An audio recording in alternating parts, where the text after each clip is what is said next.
Kylian എംബാപ്പേനെ നിങ്ങൾ അല്ല കൊണ്ടുവരുന്നുണ്ടോടാ? ആര് അതൊക്കെ വർഷങ്ങളായിട്ട് ഇങ്ങനെ പറഞ്ഞോണ്ടിരിക്കുക, ഒന്നും നോക്കണ്ട. എടാ കിലിയൻ എംബാപ്പെ കിലിയൻ ഹു എന്തോന്ന് ചോദ്യടാ ഇതൊക്കെ. എടാ ഞങ്ങക്ക് അതാരാടാ വേണ്ട കിലിയൻ എംബാപ്പനെ റിയൽ മാഡ്രിഡ് എടുത്തോ. കിലിയൻ എംബാപ്പനെ റിയൽ മാഡ്രിഡ് എടുത്തോ. ആ റോഡ്രിഗോനെ ഞങ്ങൾക്ക് തന്നാ മതി. ആ പിന്നെ റോഡ്രിഗോ ആ ഇപ്പൊ കിട്ടും. റോഡ്രിഗോനെ അല്ല ഞാൻ ചോദിക്കട്ടെ, അവനൊരു 10 ഞാൻ ചോദിക്കട്ടെ എന്റെ അടുത്ത് നോക്കിയിരുന്നോ ഗുലാനെ, ഞാൻ ചോദിക്കട്ടെ, കിലിയൻ എംബാപ്പെ വന്നു കഴിഞ്ഞാൽ പിന്നെ റോഡ്രിഗോക്ക് ടീമിൽ എന്താ സ്ഥാനം?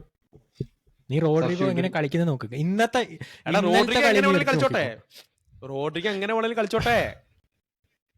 എടാ കിലിയൻ എംബാപ്പേനെ പോലുള്ള ഒരു പ്ലേസ് പ്ലെയർ വിങ്ങില് കളിക്കാൻ പറ്റുന്നത്, ഏത് സൈഡിലും കളിക്കാൻ പറ്റുന്ന സ്ട്രൈക്കറായിട്ട് കളിക്കാൻ പറ്റുന്നത്. റോഡ്രിഗോയുടെ പൊസിഷൻ ഒബ്വിയസ്ലി താഴത്തേക്ക് വരില്ലേ, റോഡ്രിഗോ ആണ് ഹാപ്പി ആവില്ലേ? അത് ശരിയാണ്. ബട്ട് റോഡ്രിഗോനെ റോഡ്രിഗോന്റെ ഒരു ഗുണം എന്താന്ന് വെച്ചാൽ റോഡ്രിഗോന് റൈറ്റ് വിങ്ങിലും കളിക്കാം.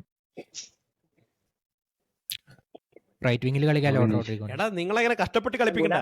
ഇങ്ങത്താ കൂടെ ആ വിനീഷ്യസ് ലെഫ്റ്റിലേ കളിക്കൂ. ഫെഡറിക്കോ അവൻ വാൽവേർഡേനെ വേറെ എവിടെയും കളിക്കില്ല, അത് ഉറപ്പാ.